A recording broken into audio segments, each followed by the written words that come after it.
പ്രിയപ്പെട്ട കൂട്ടുകാരെ, നിങ്ങൾക്കെല്ലാവർക്കും കടൽപ്പുറത്ത് പോകാൻ ഇഷ്ടമുള്ളവരാണ്. കടൽപ്പുറത്തുണ്ടാകുന്ന ശക്തിയേറിയ തിരമാലകളും ശക്തി കുറഞ്ഞ തിരമാലയുടെയും കാരണം എന്താണെന്ന് നിങ്ങൾ എപ്പോഴെങ്കിലും ഓർത്തിട്ടുണ്ടോ? ഇതിന് പറയുന്ന പേരെയാണ് വേലിയേറ്റവും വേലിയിറക്കവും. നമുക്കിന്ന് എന്താണെന്ന് പഠിച്ചാലോ? Tides are the periodic rise and fall of water level in the ocean. The rise in the level of ocean water is the high tide and the lowering of the water level is known as the low tide. അതായത് കടൽപ്പുറത്ത് ശക്തിയേറിയ തിരമാലകൾ ഉണ്ടാകുന്നതിനെ വേലിയേറ്റമെന്നും ശക്തി കുറഞ്ഞതിനെ വേലിയിറക്കവും എന്നാണ് പറയുന്നത്. ഇനി എന്താണ് ഈ ടൈഡിൻ്റെ കാരണമെന്ന് നോക്കിയാലോ? What is the reasons for tides?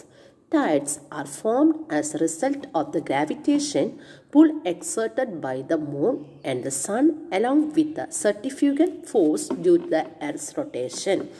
അതായത് ഭൂമിയുടെ മേൽ ചന്ദ്രനും സൂര്യനും ചെലുത്തുന്ന ആകർഷണ ബലവും ഭൂമിയുടെ ഭ്രമണഫലമായി ഉണ്ടാകുന്ന അപകേന്ദ്ര ബലവുമാണ് ഈ വേലികൾക്ക് കാരണമായി തീരുന്നത്. ഇപ്പോൾ നിങ്ങൾക്ക് എല്ലാവർക്കും വേലിയേറ്റവും വേലിയിറക്കവും എന്താണെന്ന് മനസ്സിലാക്കാൻ സാധിച്ചില്ലേ?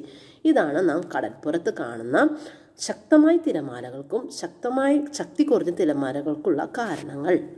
Thank you.